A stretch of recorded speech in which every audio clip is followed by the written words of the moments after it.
सुमित्रा अपने बड़े बेटे आनंद, छोटे बेटे नील और बड़ी बहू कविता के साथ रहा करती थी। सुमित्रा की बड़ी बहू कविता बहुत ही तेज और चालाक थी। जब से कविता बहू बनकर आई थी, मानो तब से पूरा घर उसी के हिसाब से चल रहा था। छोटा बेटा नील बहुत भोला भाला था, इसलिए सुमित्रा को हमेशा अपने छोटे बेटे की चिंता सताती थी कि कहीं किसी दिन उसके भाई भाभी उसे लूट कर ना खा जाए। ऐसे ही एक दिन, भाभी 2 रोटी देना। माफ करना देवर जी, पर अब आपको रोटी नहीं मिलेगी क्योंकि 15 तारीख हो चुकी है। अब तक आपने अपनी सैलरी मेरे हाथों में नहीं दी, और आपको याद है ना कि हर महीने आपको अपनी कमाई का 50% मुझे देना होता है। मुझे सब याद है भाभी, पर अब तक सैलरी ही नहीं मिली। बड़ी बहू, मैं तेरी सारी चालाकियों को बहुत अच्छे से जानती हूँ। तू मेरे बेटे के भोलेपन का फायदा उठा रही है। माँ जी, ये आप क्या बोल रही हैं? भला मैं क्यों देवर जी के भोलेपन का फायदा उठाऊंगी? देवर जी, अब आप ही बताइए, अकेले आपके भैया क्या क्या करेंगे? और आपने ही तो अपने भैया से कहा था ना कि आपकी हर चीज पर उनका बराबरी का अधिकार है। पर मेरे बेटे ने कभी यह नहीं कहा था कि खाने पर भी उसके भाई का अधिकार है। अगर वो सैलरी नहीं देगा तो क्या तू उसे पेट पर खाना भी नहीं देगी? भूल मत बहू, तेरे ससुर मरते हुए सब कुछ दोनों भाइयों में बराबर बांट कर गए हैं। इसी बात का तो दुख है। माँ जी, आपको क्या लगता है मैं देवर जी का हिस्सा खा रही हूं? अगर ऐसा है तो मैं आज ही आनंद जी के साथ ये घर छोड़कर चली जाती हूँ। हाँ। इस तरह से कविता रोने का नाटक करने लगती है। उसे रोता देख नील से रहा नहीं जाता और वो कहता है, माँ तुम क्यों बात को बढ़ा रही हो? वैसे भी अब मुझे भूख नहीं है, मेरा पेट भर चुका है। चलता हूँ भाभी। इस तरह से नील ऑफिस के लिए निकल जाता है। बहू की चालाकी देखकर सुमित्रा की चिंता बढ़ने लगती है।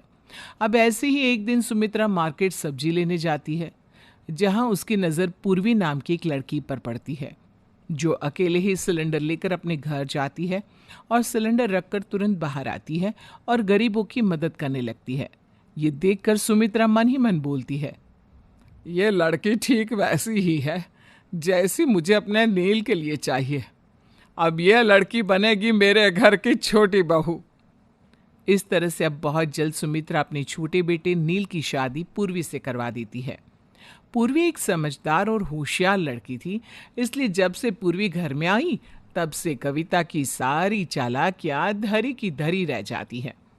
ऐसे ही एक दिन नील सैलरी लेकर आता है और अपनी सैलरी का 50% हिस्सा लेकर अपनी भाभी के पास जाने लगता है।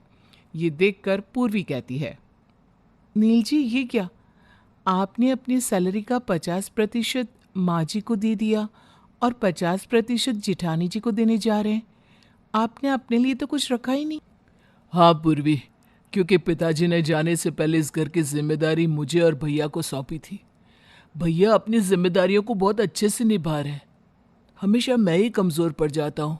बस इसीलिए मैं अपनी कमाई का 50% हर महीने भाभी को दे देता हूँ, ताकि वो घर की देखरेख और माँ की देखभाल अच्छे से कर सके। इतना बोलकर नील वहाँ से चला जाता है, परंतु ये सब कुछ सुमित्रा देख लेती है और नील के जाते ही सुमित्रा पूर्वी के पास जाती है और उससे कहती है, बहू, नील बहुत भोला और मासूम है। वो अपने भैया भाभी की चालाकियों से अनजान है। अगर इसी तरह से चलता रहा तो तेरे जेठ जेठानी एक दिन तुम्हें लूट कर खा जाएंगे। अगर ऐसा है माँ जी, तो अब जेठानी जी के उल्टे दिन शुरू हो चुके हैं। अब वो नील जी को और बेवकूफ़ नहीं बना सकती। इतना बोलकर पूर्वी और सुमित्रा कविता के पास जाते हैं, जहाँ कविता नील की सैलरी लेकर बड़े मज़े से गिन रही थी। कविता पैसे गिन रही होती है कि तभी पूर्वी आकर उसके हाथ से पैसे छीन लेती है और कविता से कहती है, माफ़ करना जेठानी जी, पर इस घर में हर चीज़ पर हम दोनों का बराबर हक है और ये सैलरी तो मेरे पति की है, तो इस पर तो पूरा अधिकार मेरा है। शायद तुम्हें कुछ पता नहीं है पूर्वी, देवर जी, आपने अपनी धर्मपत्नी को कुछ बताया नहीं है क्या? मुझे सब पता चल चुका है जेठानी जी, तभी तो मैं यहाँ आई हूँ। और वैसे भी जब घर की हर चीज पर दोनों भाई का बराबर का अधिकार है, तो हर चीज नील ही क्यों करे? जेठ जी भी तो अपनी सैलरी का 50% देंगे ना। और अब से नील जी आपको अपनी सैलरी का 1% नहीं देंगे। अब से नील और जेठ जी दोनों अपनी सैलरी का 50% माँ जी के हाथ में देंगे। क्यों नील जी, मैं सही कह रही हूं ना? इस तरह से पूर्वी अपनी पति की सैलरी का 50% और साथ में अपने जेठ जी की सैलरी का भी 50% अपनी सास के हाथ में थमा देती है। ये देखकर सुमित्रा को बहुत खुशी होती है और वो मन ही मन कहती है, मेरी बहू किसी लड़कों से कम नहीं। इसी तरह से कुछ दिन बीत जाते हैं, परंतु पूर्वी देखती है कि कविता घर का कोई काम नहीं कर रही। घर का सारा काम सासू माँ ही कर रही है और इसलिए रात के खाने की टेबल पर पूर्वी कविता को खाने के लिए कुछ नहीं देती। ये देखकर कविता भड़क जाती है और कहती है, पूर्वी, ये क्या बदतमीजी है? घर में सबके लिए खाना बना है सिवाय मेरे और आनंद जी को छोड़कर। जिठानी जी, लगता है आप कुछ भूल रही हैं। शायद आपको याद नहीं है, आपने खुद कहा था कि घर में जो काम करेगा उसी को खाने को मिलेगा। इसीलिए तो नील जी भी मेरे आने से पहले अपना सारा काम खुद करते थे। और बेचारी माँ जी, वो तो अब तक घर का काम कर रही है। बस एक आप ही है इस घर में जो मुफ्त की रोटियां तोड़ती हैं। क्या कहा तुमने? जेठानी जी, मैं तो बस ये कह रही थी कि जेठ जी ने अब काम छोड़ दिया है। वो तो अपनी सैलरी का 1% में नहीं देते। पूरा घर अकेले नील जी ने ही संभाल रखा है। तो ऐसे में आपके हिस्से का खाना तो नहीं बन सकता ना। याद है ना आपको, जब एक बार नील जी को सैलरी लेट मिली थी तो आपने उन्हें 2 रोटी कम दी थी। पूर्वी की बात सुनकर कविता अंदर ही अंदर जल उठती है।